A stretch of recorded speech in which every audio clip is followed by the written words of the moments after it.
გამარჯობა, თქვენ უყურებთ აჭარა ტაიმსის პირდაპირ ეთერს, გიერთდებით აჭარის მთავრობის სახლის მიმდებარე ტერიტორიიდან, სადაც თქვენ კადრში ხედავთ, რომ მიმდინარეობს საპროტესტო აქცია.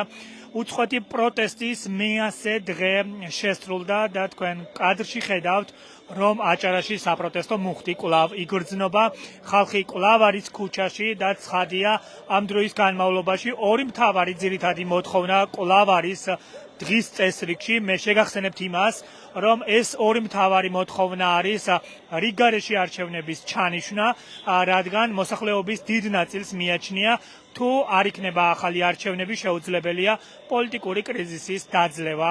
ქვეყანაში რაც უკვე 2 თვეზე მეტია არის ამ ქვეყანაში. ადამიანებს მიაჩნიათ, რომ ის არჩევნები, რომელიც ჩატარდა ოქტომბერში, არასახავს ქართველი ხალხის ნებას და მიაჩნიათ, რომ ქართულმა ოცნების CSCOM შედეგები გააყალბა, რითაც არ არის ასახული მათი არჩევანი.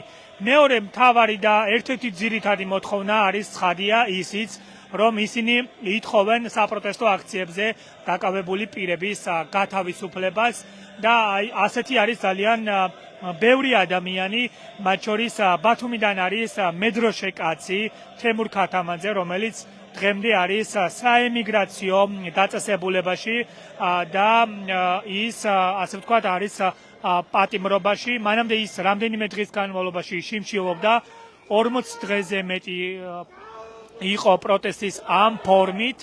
მეორე ვინც არის ასევე საპროტესტო აქციებზე დაკავებული არის ბათუმიდან ზვიად ცეცხლაძე, რომელიც ასევე სისხლის სამართლის შესაბამისი მუხლებით იხდის სასჯელ საპატიმრო დაწესებულებაში. ჯერჯერობით მას არ აქვს მისჯილი, სასამართლო პროცესი მიმდინარეობს და არაერთი ადამიანი არის ასეთი, სხვათა შორის მათ შორის დედაქალაქიდან, რომლებიც სხვადასხვა საპროტესტო აქციებზე დააკავეს. ერთ-ერთი მოთხოვნა მათ შორის არის ცხადია ონლაინ მედია ბათუმელების დამფუძნებლის გათავისუფლებაც. ჩვენ ვიცით, რომ საპროტესტო აქციებზე ასევე დააკავეს მზია ამაღლობელი, რომელსაც საგამოძიებო უწყება ორ საქმეზე ედავება. ერთ-ერთი არის ადმინისტრაციული საქმე, რომელიც გაყალბებული ოქმის საფუძველზე დააკავეს, მეორე კი არის სისხლის სამართლის საქმე და მზია ამაღლობელს ედავებიან პოლიციელზე სილის გაწვნას, თავდასხმას, რაც ცხადია არ არის მძიმე დანაშაული და ბევრი ფიქრობს, რომ სასჯელის ასეთი მძიმე ფორმა არ უნდა იყოს გამოყენებული მზია ამაღლობელის მიმართ. ჯერჯერობით საქმეები არის კვლავ სასამართლო პროცესების ეტაპზე, მათ არ აქვთ მისჯილი, ასე რომ ჯერჯერობით არ ვიცით რა მსვლელობა მიეცემა ზოგადად ამ ადამიანებს უკვე შემდგომში. აი ასეთი არის ვითარება ახლა ბათუმში, თქვენ ხედავთ კადრში, რომ პერიოდულად ისმის საქართველოს ჰიმნი, ასევე ევროკავშირის ჰიმნიც, ასევე გამამხნევებელი მელოდიები და პერიოდულად აქ ადამიანები სკანდირებენ, არ იქნება სამართალი, არ იქნება მშვიდობა და ყველა მათგანს მიაჩნია, თუ ქვეყანაში ვითარება არ დასტაბილურდა და შეუძლებელია იმ პოლიტიკური კრიზისის დაძლევა, რაც უკვე ქართული ოცნების პოლიტიკის შედეგად არსებობს ამ ქვეყანაში. მოდით უკვე დრო არის დავიწყოთ აქ შეკრებილი ადამიანების მოსაზრებების მოსმენა, ნახოთ რა აქვთ მათ უკვე სათქმელი საპროტესტო აქციების მეასე დღეს. არჩილ, მოგესალმებით, პირდაპირ ეთერში ვართ. მეასე დღე არის, მეასე ღამე და ხალხი კვლავ ქუჩაში არის, მათ შორის თქვენც ხართ ქუჩაში. რა გაქვთ სათქმელი, რომ უთხრათ ჩვენს მაყურებელს?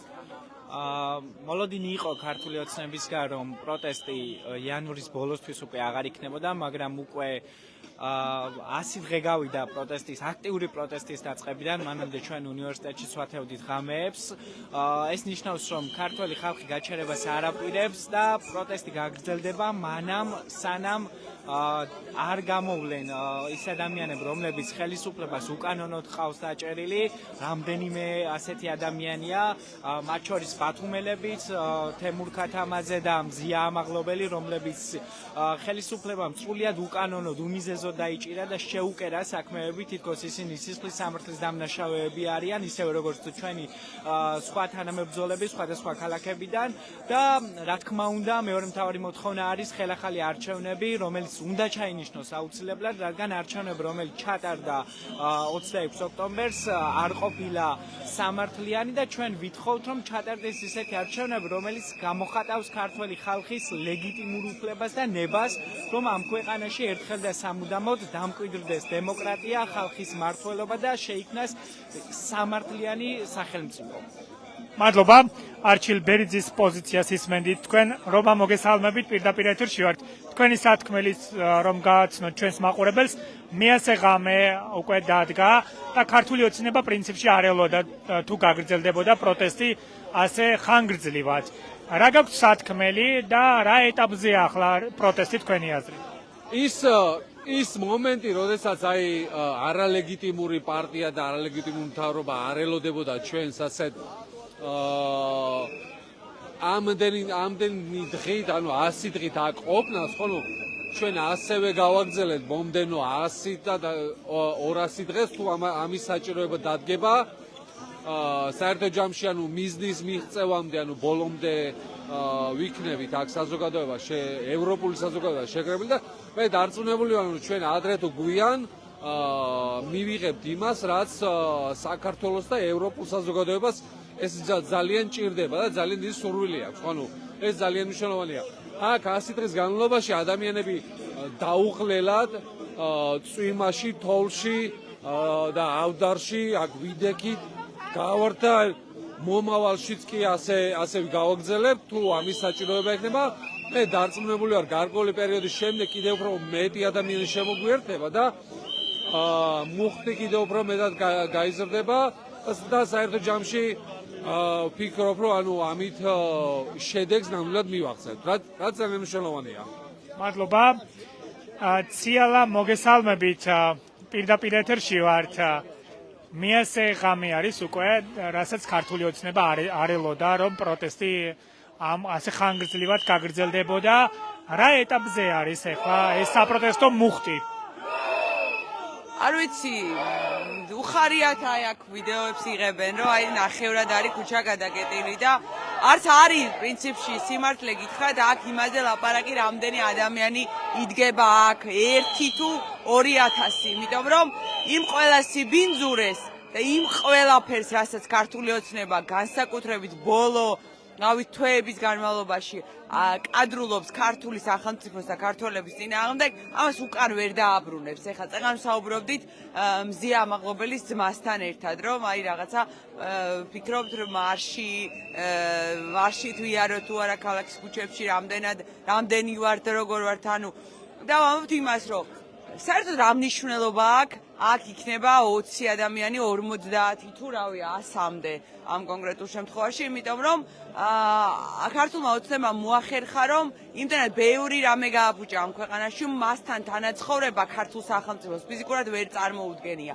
ასობით უდანაშაულო ადამიანი ყავს გამომწყდეული ციხეში, მიტაცებული აქ არჩევნები და დრაკონულ კანონებს იღებს. ანუ ეს არის ხელისუფლება, რომელიც ცდილობს დიქტატურა და ავტორიტარიზმი და ყველა ტიპის უბედურება დაამკვიდროს ამ ქვეყანაში კანონმდებლების ხელით. ხო წარმოგიდგენიათ, ანუ პარლამენტარებს იყენებს იმისთვის, რომ მიიღოს კანონები, რომელიც სუნთქვის საშუალებას აუკრძალავს საქართველოს მოქალაქეებს.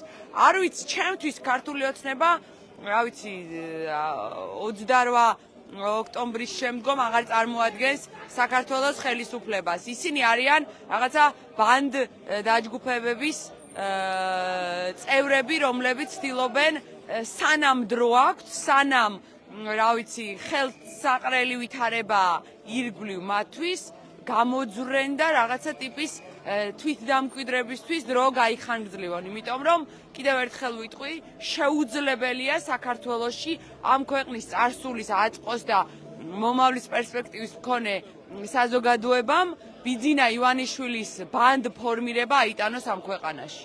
მადლობა ციალა ქათამიძის პოზიციას ისმენდით. ეხ ასეთი არის შეფასებები და განწყობები საპროტესტო აქციაზე. თქვენ კადრში ხედავთ, ეხლა ახალგაზრდები მღერიან და ერთმანეთს ამ ფორმით ახმხნევებენ. ეს კი არის მედროშე კაცი ბათუმის აქციების ერთ-ერთი სიმბოლო. ბატონი ზურაბ ჭავჭანიძე, რომელიც მიასე ღამეა, რაც ამ საპროტესტო აქციაზე იმყოფება. ბატონ ზურაბ, მოგესალმებით, პირდაპირ ეთერში ვართ. 100 ღამე თქვენ ხართ აქ სხვებთან ერთად და ქართული ოცნება პრინციპში არ ელოდა, რომ პროტესტი ამ დრომდე მოვიდოდა. რა გაქვს სათქმელი? სათქმელი რა არის? დღეს მე-100 დღეა, როდესაც უწყვეტად ყოველდღიურად გამოვდივართ აქეთ. მე ყველა ჩემი ინტერვიუს ვიწყებ ამ სიტყვებით, აი ამ დროშის ქვეშ რუსებთან ომის დროს 15 ვაჟკაცი მყავს დაღუპული. და ჩემთვის ეს მე-100 დღე კი არა, 37 წელია, როდესაც სულ პროტესტში ვარ, სულ რეჟიმთან ბრძოლაში ვარ. ძალიან მინდა ყველამ გაიგოს და ყველა შეიტყოს, რომ საქართველოში მომხდარია სახელმწიფო გადატრიალება. სათავეში მოსულია უზურპატორი ხუნტა. ყაჩაღები არიან ეს ხალხი და არ უნდა აღვითქვათ ესენი როგორ მთავრობა დღეს გვეთამაშებიან მთავრობანას და თითქოს და რაცხას არ არიან ესენი. ესენი არიან რუსეთიდან მართული ბანდა, ბანდფორმირება. და ყოველთვის უნდა მივხედოთ ჩვენ თავს, ჩვენი ასე უწყვეტით პროტესტით და ჩვენი მხოლოდ სიყვარულით თუ დავამწყებ, ბოროტება იწვევს ბოროტებას ისევლე და სიყვარულით გავიმარჯვებთ აუცილებლად. უბრალოდ დროთა განმავლობაში დრო გჭირდება, რომ პირველ რიგში უკრაინას მიხედოს მთელი ცივილიზებული სამყარომ და მერე ჩვენი დროც დადგება. დარწმუნებული ვართ, რომ აუცილებლად გავიმარჯვებთ. ჩვენ მოვიგებთ ომს. მადლობა, მედროშე კაცის პოზიციას ისმენით, ზურაბ ჭავჭანიძის. თემურ, მოგესალმებით, პირდაპირ ეთერში ვართ. მე-100 ღამე არის უკვე, ათულად დაიწყო პროტესტის, რასაც პრინციპში ქართული ოცნება არ ელოდა. რატომ არ ელოდა თქვენი აზრით, რომ ასეთი ხანგრძლივი იქნებოდა ეს პროცესი და რა ეტაპზე ვართ ახლა, როგორ ფიქრობთ? გუწველად რო გითხრა, არც მე არ ველოდი, მოდი აქედან დავიწყებ. ოღონდ მე არ ველოდი იმ დაშვებით, რომ მე მეგონა რომ 100 დღემდეც მოურჩებოდით ამ რუსების გაყრას სამთავრობო შენობებიდან, მაგრამ ნუ ვერ მოურჩით. რასაც ვატყობ, რასაც ვხედავთ აქაც თბილისშიც, ადამიანების ბრაზი არ გაქრება, ეს ხალხი მინიმუმ რა რაოდენობას დადის აქციაზე არ არის შემგუებელი ამ ქვეყნის გარუსების. რასაც შეეხება იმას, რომ ეხლა რა ეტაპზე ვართ, მგონია რომ ხალხი ცოტა დაიღალა, რაღაც ნაწილი ბუნებრივად არის კიდევაც რაღაცა აი იმედგაცრუებული, იმიტომ რომ ადამიანებს უნდათ ხოლმე შედეგის დანახვა პატარ-პატარა გამარჯვებებით და რაღაცა ეს პატარ-პატარა გამარჯვებები სამწუხაროდ ჯერჯერობით ვერ დადგა. ოღონდ საბოლოო ჯამში კონტექსტიდან ვერ ვარდება ხოლმე ვერაფერი და რაღაცა საგარეო პოლიტიკის ნაწილზეც დიდად იყო ჩამოკიდებული, არის უпростоრად ჩამოკიდებული ამ ქვეყნის ბედიც. ნუ სამწუხაროდ თუ სასიხაროდ არ ვიცი როგორ უნდა ვთქვა, ამიტომაც ჯერჯერობით საგარეო პოლიტიკის ნაწილიც თლად გაურკვეველი რჩება. ამიტომაც არის რომ აქაც რაღაცნაირად ვერანაირი შედეგი ვერ დგება, ოღონდ მე ზუსტად ვარ დარწმუნებული, მართლა გუწყვეტად ზუსტად ვარ დარწმუნებული, რომ პირველი ეს ქვეყანა მართლა ვერ გარუსდება, იმიტომ რომ საბჭოთა კავშირს და შემდეგ რუსეთს რაც გამოეპარა აი ის თაობა, რასაც აი ჩემი თაობა და ჩემზე მერენდელი თაობა, რასაც ჯენზი ქვია. იმიტომ რომ ამ ხალხზე არ მუშაობს ეს რუსული პროპაგანდა, ამ ხალხზე რაღაცა ეს იდიოტური რაღაცა კაცი-კაცია, ქალი-ქალია, კაცის რძია და რაღაცა ეგეთები არ მუშაობს და ამ ხალხმა Google იცის, დაგუგლოა იცის, ინფორმაციის მოძიება იცის და ეს ხალხია ზუსტად ის ხალხი, რომლებსაც არ უნდა რუსეთში ცხოვრება, იმიტომ რომ იციან რუსეთი რა არის და იციან დასავლეთი რა არის. ამიტომ რთულია ეს ხალხი, რომ რამენაირად მოატყუო, რამით შეაშინო და ეს თაობა, ეს ის თაობაა, რომელიც თაობას ამ ქვეყანას აუცილებლად გამოიყვანს რუსული მარწუხებიდან. ბრძოლა გრძელია, სამწუხაროდ რთულიც, მაგრამ აუცილებლად გავიმარჯვებთ, მე დარწმუნებული ვარ ამაში. მადლობა, თემურ გორგაძის პოზიციას ისმენდი და ერთ-ერთი გზავნილი იყო მისგან, რომ ხალხში ბრაზი არ ჩაქრება მანამ, ვიდრე მათი, ასე ვთქვათ, მოთხოვნები არ იქნება დაკმაყოფილებული. მოგესალმებით, თორნიკე. მე-100 დღე არის პროტესტის, რასაც არ ელოდა ქართული ოცნება, ქართული ოცნების არალეგიტიმური ხელისუფლება. რატომ არ ელოდა ამას, როგორ ფიქრობთ, ხელისუფლება და რა ეტაპზეა ახლა ეს პროტესტი? პროტესტი რა ეტაპზეა და ადამიანები, რომლებიც ისედაც გამოდიოდნენ ყოველთვის, ისევ აქ არიან. უბრალოდ ახალ ენერგიას, ახალ ადამიანებს მე ვერ ვხედავ, ისევ ის ადამიანები ვართ აქ, ვინც გამოდიან ხოლმე ხშირად აქციაზე. ხელისუფლება რატო არ ელოდა, არ ვიცი, რავი. ყველაფერს აკეთებენ, რომ პროტესტს უნდა ელოდონ, ისეთ რაღაცებს აკეთებენ. რავი, დათბება, ადამიანები უფრო გამოიღვიძებენ, იმედი მაქვს და გააცნობიერებენ იმას, რაც ხდება მათ თავს. რავი, სალაპარაკო მართლა არაფერი არა, აქ უკვე ინდივიდუალურ დონეზე საქართველოს თითოეული მოქალაქე უნდა მივიდეს იმ აზრამდე, იმ შეხედულებამდე და იმ პოზიციამდე, რომ რავი, შეხედე რაღაცას რეალურად. ფასებს შეხედე, მდგომარეობას შეხედე, კურსს შეხედე ქვეყნის, რა ყველაფერს შეხედე, ნუ მოусმენ, ნუ სტორნიკეს, ნუ რავის ნუ მოусმენ. თოვლზე, სტიქიაზე როგორც მართეს, რასაც გაჩვენებდნენ ტელევიზორში, ამას შეხედონ და რეალობა მე მეზობლებს კითხონ, რა იყო და როგორ იყო. და რა ვიცი, მართლა გულწრფელად გეუბნები სალაპარაკო, მეტი არაფერი არ მაქვს და ვერ ვხვდები რა უნდა გითხრათ. უბრალოდ ადამიანებმა მინდა რომ ჩემი სურვილია სუბიექტურო თვალი გაახილონ და კარგად დაინახონ რა ხდება ქვეყანაში და მათ თავს რა ხდება პირველ რიგში. მადლობა. თორნიკე კვერენჭხილაძის პოზიცია მოისმინეთ თქვენ და მისი გზავნილი არის ის, რომ ადამიანებმა უნდა გააცნობიერონ ის თუ რა ხდება მათ გარშემო, რომლის შემდგომაც მიხვდებიან თუ რა ვითარება არის ამ ქვეყანაში. მოგესალმებით, პირდაპირ ეთერში ვართ აჭარა ტაიმსის. თქვენი სათქმელი რო გვითხრათ, პროტესტის მიასე ღამე არის უკვე. რა ეტაპზეა ეს საპროტესტო მუხტი, როგორ ფიქრობთ და რატომ არ ელოდა თავის დროზე ქართული ოცნება, რომ ამდენ გაგრძელდებოდა ეს პროტესტი? ქართული ეთნი რატო არ ელოდებდა, მას ვერ გეტყვით, იმიტომ იმათ რა უქრით თავში, მაგას ვერ გეტყვით, ნახეთ. და მუხტი არის ძალიან იდეალური და რომ ამობენ ხანდახან ცოტა ხალხია და რაღაც ცოტა არ არის. აქ არის მიზანმიმართულად გაკეთებული, ახლა ერთმა კაცმა რომ იაროსა და ერთმა 1000 კაცმა რომ იაროს 100 დღე აქ მოგდება. ესე იგი არის ჯგუფი, საიმედო ჯგუფი, გამოდის ისინი, ესე მუდმივად რომ არის, გამოცდილებაც აქვს, ლაპარაკი შეუძლიათ, თავის დაცვაც შეუძლიათ. ასე მაგასაკვირი არაფერია, ახლა ბიძინარა სიტყვის და ჩორა ბიჭი რომ ყავს ჩვენ და კახა რომ ყავს, ახლა იმის რა თქვა, ახლა ესე დიდი წონა არ აქვს. ქართული ოცნების მიერ ბოლო დროს რეპრესიულ კანონებს როგორ შეაფასებთ, ერთი მეორის მიყოლებით, ანუ დაჩქარებული წესით რატომ ღებულობს თქვენი აზრით? ახლა მეკეთვით ერთ რამეს. მე ვარ თემური ჩეიძე. პირველად რომ ისა ბიძინა გამოჩა არენაზე 2011 წელს ინტერვიუ მიცა ეკამერიძეს. მე მაშინ დავწერე სტატია ბუდის ქართული ტექნოლოგია. აი ბიძინაზე, მხოლოდ ბიძინაზე. დაუსვი 7 დიაგნოზი. ესე იგი მაგალითი მოვიყვანე და მე დიაგნოზი დავუსვე, ყველა დიაგნოზმა გაამართლა ერთი ჩაიდა ლამაზად. მოკლედ რო გითხრათ რა იყო ეს თქვენი დიაგნოზი, პროგნოზი? გაუჩვევების სინდრომი მაგალითად. ისა მოგელადებით რომ არის იმაზე ახლა ზეპირად არ მახსოვს პატრიოტიზმი ესე დაბალი პატრიოტული ვალდებულებები. მე ის გაზეთი წაგობ ლაპარაკობდი ზუსტად რომ მინდა ესე გაზეთი მქონიათ ოპოზიციის იმას და ის გაზეთი სახელმწიფო გაზეთში დავიწყე. მინდა მივაწვინო როგორმე. გამიგეთ ახლა მომაგონდა. გადმოიბოჭდოს ხელახლა.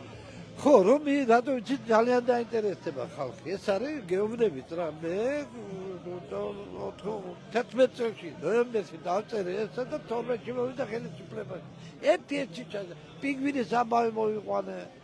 აგრესიული ფსიქიკა ესე მეცხლებს მედი წარმოდგენილი მაქვს მედი თქვენმა პინგვინმა რომ შეჭამა მეცხალი თვითონაც მოვკვდა მართლაც იყო. და წარმოდგენილი მაქვს მედი რომ პინგვინს მედი ძეგლები დავდგით და მეცხლებს მედი მიუგმოუნგრიეთ საცხოვრებელი მედი და ესე იგი აგრესიული ისა და ასეთები არის რა. ყველა ერთ-ერთი დასწრება. კეთილი, მადლობა აქციის ერთ-ერთი მონაწილის მოსაზრებას ისმენდით. მოგესალმებით, თქვენც რომ გითხრათ თქვენი სათქმელი. მიასე დღე ხალხი არის ქუჩაში და როგორც ჩანს, მოთხოვნების დაკმაყოფილებამდე არაპირებს არავინ წასვლას სახლებში. საპროტესტო მუხტი როგორი არის ბათუმში, თუნდაც რომ თქვათ? საზოგადოება რა თქმა უნდა არის გამოფხიზლებული მაგრამ საზოგადოება ამავე დროს არის გაზაფხულისთვის შეარაღებული. პოლიტიკურად რასაკვირველია, ერთადერთი გაგებით, რომ ქართული ოცნების გაზაფხული ზამთარი დაიწყება გაზაფხულზე, ეს რეალობა არის. და თუ ფიქრობს ბიზინა ივანიშვილი და მისი მახინჯი კრიმინალური სისტემა რო საზოგადოება შეაშინებს და საზოგადოებას დააჩმორებს, ძალიან ცდება. საზოგადოება აუცილებლად ამოიღებს სერიოზულად ხმას და საზოგადოება თავის ხმას აუცილებლად იტყვის. რა თქმა უნდა, ჩვენი განუწყვეტელი მოთხოვნა არის, რომ ჩატარდეს არჩევნები, მაგრამ ხელისუფლება ამავე დროს გიმტკიცებს, რომ მე მოვიგე არჩევნები. თუ მოიგე დავლოცული არჩევნები, მაშინ 54% თუ გაქვს არჩევნები აღებული. ჩანიშნე, რატო გეშინია? რო გეშინია, значит არ გაქვს 54% აღებული, ხო? ეს არის ნათელი მტკიცებულება. და რეალობა და მოცემულობა ეს არის, რომ ადამიანებმა, რომლებმაც რეპრესიები დაიწყეს საკუთარ მოქალაქეების წინააღმდეგ. რა თქმა უნდა, არა მარტო პოლიტიკურ ოპონენტებზე ახდენენ პოლიტიკურ თავდასხმას. ტელევიზიაზე ახდენენ რა თქმა უნდა პოლიტიკურ თავდასხმას. და ამის ნათელი მაგალითია ქალბატონი მზე ამაღლებელი. ასევე რა თქმა უნდა ეკონომიკურადაც ახდენენ რიგით მოქალაქეებზე რა თქმა უნდა პოლიტიკურ თავდასხმას. მე ძალიან ბევრჯერ ვთქვი და ძალიან ბევრჯერ ვიტყვი გაზაფხულზეც ვიტყვი რა თქმა უნდა ძალიან ბევრჯერ. 80 მილიარდი არის წრიული ბრუნვა ქვეყნის ეკონომიკისა. აქედან 40 მილიარდი არა გლეხს შემოსავალი. რატო? ისმის კითხვა, რატო არ აქვს შემოსავალი 40 მილიარდი? ნახევარი. არ საუბრობ მე 70%-ზე, ნახევარზე საუბრობ. 90%-ს 40 მილიარდი შემოსავალის კი არ აქვს. და რატო? იმიტომ რომ ქვეყანაში არის პოლიტიკური კრიმინალური სისტემა ჩამოყალიბებული და რა თქმა უნდა სახელმწიფოს მართავენ კრიმინალები პირდაპირ სულ ამ სიტყვის მნიშვნელობით ვაცხადი პირდაპირ. ეს არის რეალობა. რა თქმა უნდა ჩვენ კარგად უნდა გავიაზროთ საზოგადოება ერთხელ და სამუდამოდ რომ როცა ქვეყანაში ფინანსური კრიმინალი არსებობს და როცა უყურებ რომ აფთიაქში შედიხარ და გასამაგებულია ფასი. ასევე რა თქმა უნდა სუპერმარკეტში შედიხარ და გასამაგებულია ფასი. ტანსაცმლის მაღაზიაში შედიხარ და გასამაგებულია ფასი. აი ეს არის ოცნების რეალური სახე, ხო?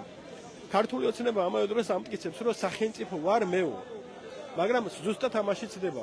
ყველა თავრობა იძახის, რომ სახელმწიფო მე ვარ. სახელმწიფო ქართული ოცნება ვერასდროს ვერ გახდება, იმიტომ რომ ქართული სახელმწიფო არ არის 13 წლის.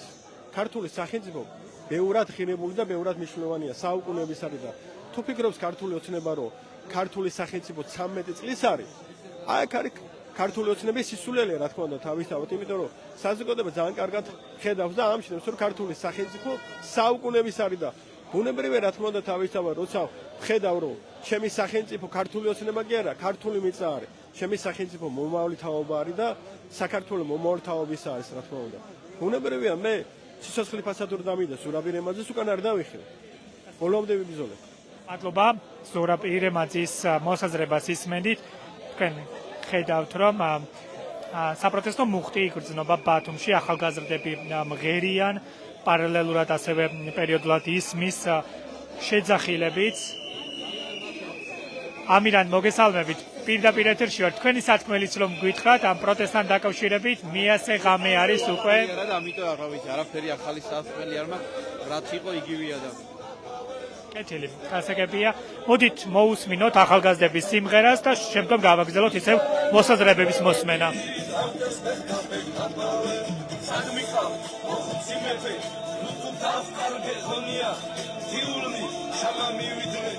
ახლა ისება ომია, მათ გვერდით თუ არ ვიბრძოლებ, ეგრე ვის გაუგონია. წელი მოვარდა ხადაში, შუბით ფერდშია დაჭრილი, სისხლი აქვს მოსართავებზე, უნაგი აჭრილი ჩაჭრილი, სისხლი აქვს მოსართავებზე, უნაგი აჭრილი ჩაჭრილი. სამასი ვაჟის დედაი, სამაშვილების გარადა, სამასი ვაჟის სამშობლო, შემამფრენი ყომარადა, სამასი ვაჟის სამშობლო, შემამფრენი ყომარადა. ეს ყომარი ყობედომას, სიმებით იყვებიოდა, იხუტებ ვაშას ტიული, რუსისკი ჩამასდიოდა, იხუტებ ვაშას ტიული, რუსისკი ჩამასდიოდა.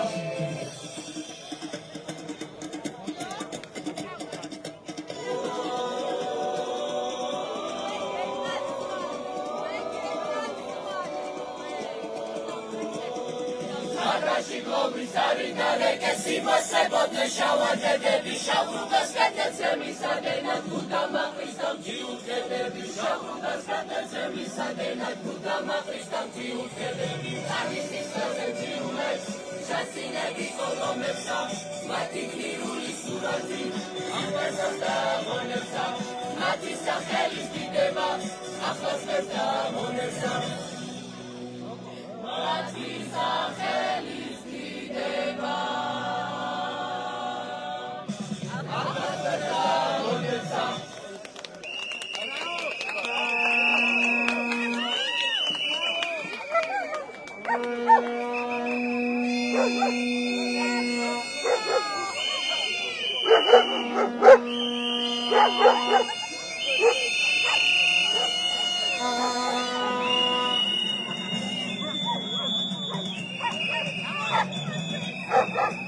აი ასეთი არის საპროტესტო მუხტი ბათუმში. თქვენ კადრში ხედავთ, რომ ახალგაზრდები მღერიან, ასევე გისმის პოლიტიკური მოწოდებებიც. ნოკო, მოგესალმებით, პირდაპირ ეთერში ვართ. პროტესტის მიასე ღამე არის, რასაც ეგრეთ წოდებული ქართული ოცნება არ ელოდა, ხო? რა ეტაპზე არის ეს პროცესი და როგორ ფიქრობთ, რატომ არ ეგონა ქართულ ოცნებას, რომ ასე ასეთი ხანგრძლივი იქნებოდა ეს პროტესტი? როგორც ქართულმა ოცნებამ, ასევე ჩვენც ვიცოდით, თუ რამდენად ხანგრძლივი პროცესი იყო და როგორი ნერვების ომში გვიწევდა ჩაბმა. ეს ყველამ ძალიან კარგად ვიცოდით, რომ არ იქნებოდა მარტივი, თუმცა ჩვენი მტკიცე ხასიათით და ჩვენი მებრძოლის სულით ვაპირებთ ისევ გავაგზელოთ, თავარია ჩვენ შედეგი მივიღოთ და ხოლო სანამ შედეგს არ მივიღებთ, იქამდე არ გავჩერდებით. ჩვენ ძალიან ხშირად გვინახავს სიტუაციები, როდესაც მათ ვთქვამთ 40 დღეს ვერ მიაღწევენ, ერთ თვეს ვერ გაკაჩავენ, მათ კონდათ პრინციპში და აღებული ის პერიოდი, რომ მაგალითად ბიზნეს დავადების დღემდეც ვერ უნდა მიგვეღწია, თუმცა ბიზნეს დავადების დღემდეც მივაღწიეთ და ცოტა უშნოდ შეიძლება ჟღერდეთ, მაგრამ საიუბილეო მეასე დღეა. ჩვენ გავაგზავნეთ მაინც ბოლომდე ამ ბრძოლას ნერვების ომში ჩავებით, ნერვები საკმაოდ მყარად გვაქვს ყველას და უკვე ეთყობა ვინ როგორ არის. ზოგი გერმანიას ვეღარ სწოვს და ზოგი ლიტვას ვეღარ სწოვს და ჩვენ ყველა ძალიან კარგად ვცნობთ და უფრო გავაგზავნებთ და აი ვატყობთ უკვე რომ თვითონაც დასუსტდნენ და ნახოთ რა იქნება რა. ყველას წარმატებები და საბოლოოდ ბრძოლაში გავიმარჯვეთ. მადლობა, ნოკო მირცხულავას მოსაზრება მოისმინეთ თქვენ და მან თქვა რომ ნერვების ბრძოლაში არიან ჩართულები. ლუკა, მოგესალმებით. პირდაპირ ეთერში ვართ. მიასე დღეა ხართ ქუჩაში. რა დაგჭათ სათქმელი? ქართული ოცნება არ ელოდა პროტესტი ასეთი ხანგრძლივი თუ იქნებოდა.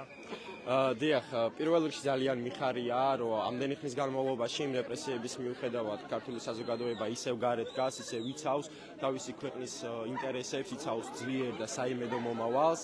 რა ვიცი, ივანიშვილი და მისი რეჟიმი ძალიან ცდილობდნენ, რომ რეპრესიების ტალღა გაეძლიერებინათ და თუნდაც ამ საიუბილეო დღეს ხალხი უკვე აღარ ყოფილიყო ქუჩაში, მაგრამ ამ ყველაფრის მიუხედავად მაინც ვაგზელებთ გარეთდგომას და რა ვიცი, დარწმუნებული ვარ, რომ იმ მიზანს, რომელიც დასახული გვაქვს და რითვისაც ასე აქტიურად ვიბრძვით, ეს ქართული საზოგადოება აუცილებლად მივაღწევთ. მადლობა, ლუკა ნაცვლიშვილის მოსაზრება მოისმინეთ თქვენ და როგორც ლუკამ აღნიშნა, ცხადია პროტესტი გრძელდება. ანა, მოგესალმებით, პირდაპირ ეთერში ვართ. მიასე დღეა ხართ ქუჩაში და ცხადია პროტესტი გრძელდება. რა ეტაპზე არის ეს პროტესტის შემართება, მუხტი როგორი არის? როგორც ხედავთ, ძალიან კარგი მუხტია, მიასე დღეა რაც საქმდევართ და ვაპროტესტებთ მსგავს აქციას, რასაც ქართული ოცნების წარმომადგენლები ჩადიან, იმიტომ რომ ეგერი არიან ჩვეულებრივად რუსები, ეგერი არიან ჩვეულებრივად ბიზნესმენები და პირველივე დღიდან მქონდა ერთი და იგივე მადლობა ლუკა. პირველი დღიდან მქონდა უცვლელი პროტესტი, ეს იყო ახალი არჩევნები, შემდეგ ამას დაემატა პოლიტპატიმრები, ესე რომ ჩვენი უცვლელი მოთხოვნა ისევ ახალი არჩევნები და პოლიტპატიმრების განთავისუფლება და ჩვენ იქამდე ვიდგებით აქ, სანამ არ დავიბრუნებთ ევროპულ მომავალს და სანამ სამართლიანობა არ აღდგება, რაც თავარია.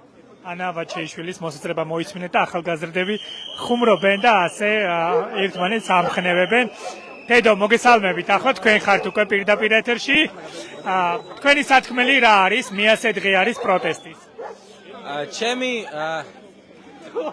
ახალგაზრდები ხუმრობენ და ასე ერთმანეთს ამხნევებენ. უნდა ითქვას, კადრს მიღმა ასეთი რამეები ხდება. მე ძალიან დიდი მადლობა ლუკა, მადლობა. მე ნამდვილად მე მიუხედავად იმისა რომ ხედავდით ხო რასაკეთებდა ქართული ოცნება მთელი 100 დღის განმავლობაში ცდილობდა ყველანაირად ქართული ოცნება ძალიან დიდი მადლობა ქართული ოცნება მთელი 100 დღის განმავლობაში ცდილობდა იმას რომ როგორმე ასე ვთქვათ უნდა როგორმე ჩაეშალა ეს პროცესი, ადამიანები შეეშინებინა, წერდა ჯარიმებს, 5000 ლარით აჯარიმებდა ყოველდღურად იმ ადამიანებს, რომლებიც გამოდიოდნენ აქციებზე, ადმინისტრაციულ სამართალს წარმოებას იწყებდა, სისხლის სამართლის საქმეები აღძრა ადამიანების მისამართით. ხო, თუმცა მაინც ადამიანები არიან ქუჩაში, მიუხედავად იმისა, რომ ქართული ოცნება საკუთარ თავს ამხნევებდა იმით, რომ ვერ გაგრძელდებოდა პროტესტი 20 იანვრამდეც კი ხედავთ რომ დღეს უკვე მე-100 დღეა პროტესტის და თუ კი ვინმე არის ამ პროცესით შეშინებული ეს არის ქართული ოცნება რომელიც ძალიან მალე წავა სახლში ჩანიშნავს ხელახალ არჩევნებს სადაც გაიმარჯვებს ქართული ხალხი და არა ვინმე რომელიმე კონკრეტული პოლიტიკური პარტია და ცხადია ეს არჩევნების თარიღი გვეცოდება ძალიან მალე შევხვდებით და ერთად ვიზეიმებთ გამარჯვებას ჩვენს პოლიტიკურ პატიმრებთან ერთად და ცხადია თითოეული ადამიანი რომელიც დღეს ჩვენთან ერთად არის ერთად ვიზეიმებთ ამ გამარჯვებას რომელსაც ამდენი ხანია ველით და მე მინდოდა მეთქვა უბრალოდ ამ მას შემდეგ რაც ეს ასე ვთქვათ თავდასხმა ბჭყალებში მოხდა ჭარათაიმისთან მიმართებით უბრალოდ ფიზიკურად ვერ მოვასწარი რომ მეთქვა ეს და მე მინდა კიდევ ერთხელ ჩემი მხარდაჭერა გამოვხატოთ თქვენი მისამართით და მადლობა გადაგიხადოთ პირადად თქვენ სულხან რასაც აკეთებთ ნამდვილად ეს არის არ ვიცი ძალიან რთული საქმე მას განსაკუთრებით მაშინ როდესაც ამდენი ადამიანი გებრძვის და ზუსტად მაშინ როდესაც ამდენი ადამიანი გებრძვის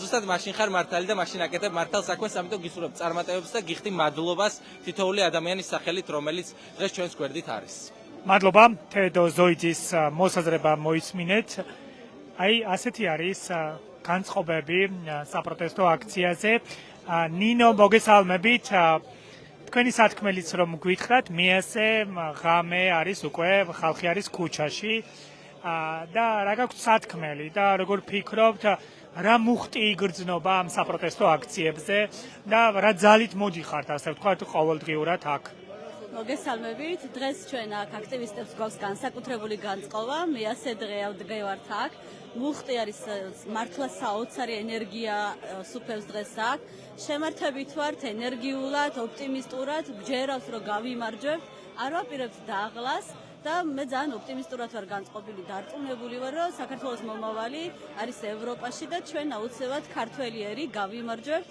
და ჩვენ იდენტობას შევინარჩუნებთ და ვდგავართ ჩვენი ქვეყნის სადარაჯოზე და მოუწოდებ ადამიანებს რომ არ დაყარონ ფარხმალი იბრძოლონ ბოლომდე გამოვიდნენ ეხლა უკვე გაზაფხული არის და გაერთიანებული ძალით ახალი მუხტით ახალი ტალღით ვიბრძოლოთ გამარჯვებისთვის ბოლომდე მადლობა ნინო გოგოლიშვილის მოსაზრება მოისმინეთ ყველა მათგანი ვინც კი აქ საპროტესტო აქციაზე მოდის აღნიშნავს იმას რომ ეს საპროტესტო მუხტი არ ჩაქრება მანამ ვიდრე მათი მოთხოვნები არ იქნება გათვალისწინებული მოდი კიდევ გავაგრძელოთ მოსაზრებების მოსმენა ია მოგესალმებით პირდაპირ ეთერში ვართ თქვენი სათქმელიც გითხარით მე-100 ღამეა რაც ხართ ქუჩაში რასაც ქართული ოცნება ცხადია არ ელოდა და ხშირად ამბობდა იმას რომ მაგალითად ერთ თვეში დაიშლებოდით და წახვიდოდით სახლებში თუმცა ეს ასე არ მოხდა ხო? ვერც მოხდებოდა სულხან ჩვენ კარგად გვახსოვს რუსული აქციების დროს ჩვენ დაშლის მიზეზი ჩვენ დავიშალეთ თქვათ როდესაც მიიღეს რუსული კანონი ჩვენთვის რუსული კანონი თორემ მათთვის სხვა სახელი ჰქვია იმიტომ რომ ჩვენ ქონდა მოვიდნენ რომ მოვიდოდა არჩევნები და ამ დემოკრატიის ტესტს გაივლიდა ქართული ოცნებას და ჩვენ გამარჯვებულები ვიქნებოდით. თუმცა მათ ეს ტესტი ვერ ჩააბარეს, ისინი ჩაიჭრნენ ამ ტესტში და ეს ქვეყანა უკან დახიეს, მათი მცდელობა იყო უკან დაეხიათ. მაგრამ და რა თქმა უნდა მოვიდნენ ჰქონდათ რომ როგორც რუსული კანონის დროს რაღაცა ძალიან მალე დავიშლეთ, ისევ იქნებოდა. ეხლა თუმცა ეს მოცემულობა 28 ნოემბერს მათი განაცხადი და ის რაც მათ გააკეთეს ეს უფრო მნიშვნელოვანი იყო ეს არ იყო უბრალოდ რაღაცა მხოლოდ არჩევნების ართმევა ეს იყო მათი მცდელობა საქართველოსთვის წაერთვათ მომავალი ჩვენი იმედი რომ ჩვენ გავხდებოდით ევროპული დიდი ოჯახის წევრი ამაყი წევრი რა თქმა უნდა, ეს იქნებოდა ჩვენი ქვეყნისთვის, რა ვიცი, ძალიან დიდი უბედურება პირდაპირ გაგებით.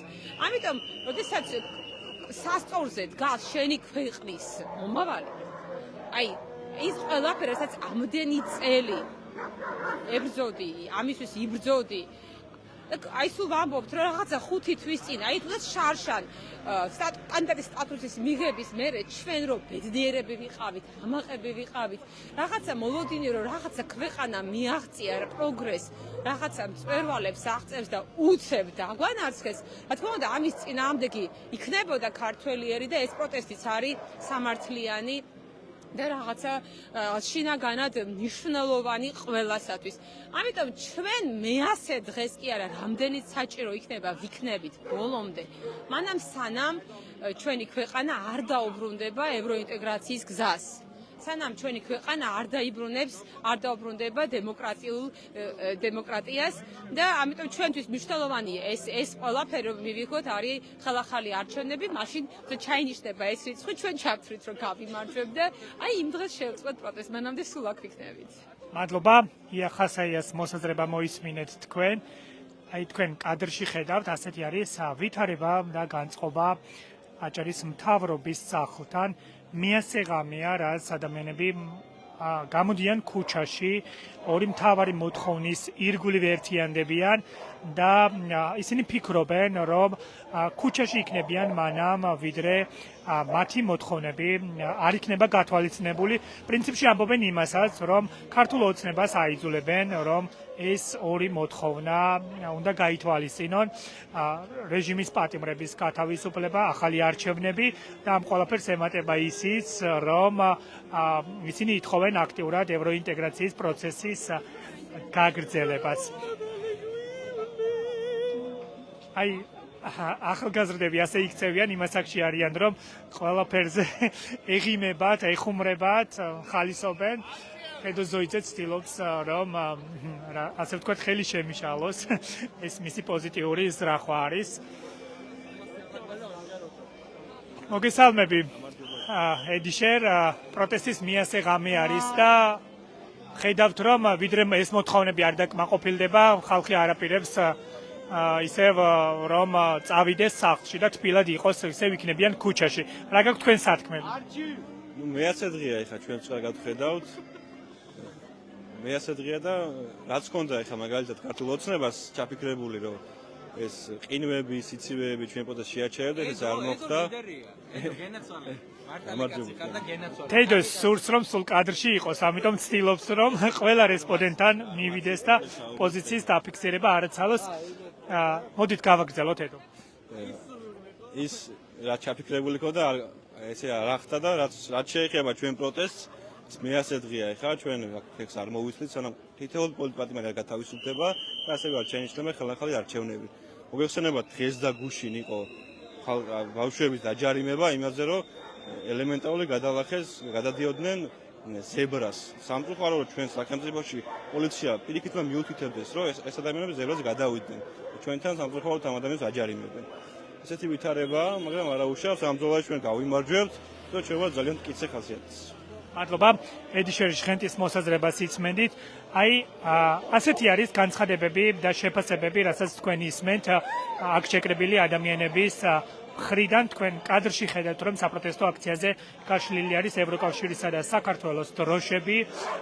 პერიოდულად ისმის აქ საქართველოსა და ევროკავშირის ჰიმნიც და ახალგაზრდებიც მღერიან ისმის საპროტესტო შეძახილებიც და ასე ამ ფორმით ამხნევებენ ისინი ერთმანეთს. მე კიდევ ერთხელ შეგახსენებთ, რომ ეს არის პროტესტის მიასე ღამე და ამ დროის განმავლობაში ადამიანები უწყვეტად გამოდიან ქუჩაში და ორი მთავარი მოთხოვნის წინაშე ერთიანდებიან. თქვენ ხედავდით იმას, რომ ამ 100 დღის განმავლობაში აჭარა ტაიმსი იყო იქ, სადაც ხალხია და გასმენინებდათ ხალხის მოსაზრებებს და ცხადია, ჩვენ გავაგრძელებთ კვლავ ხალხთან ერთად ყოფნას და მათ სათქმელს პერიოდულად შემოგთავაზებთ და ჩვენ ყოველთვის ვიქნებით მოვლენების ეპიცენტრში. მადლობა, რომ უყურებთ და ენდობით აჭარა ტაიმს. გემშვიდობებით. ცხადია, განახლებული ინფორმაციის შემთხვევაში ჩვენ პლატფორმებზე შემოგთავაზებთ ამ ინფორმაციებს დროებით. მადლობა ყურადღებისთვის.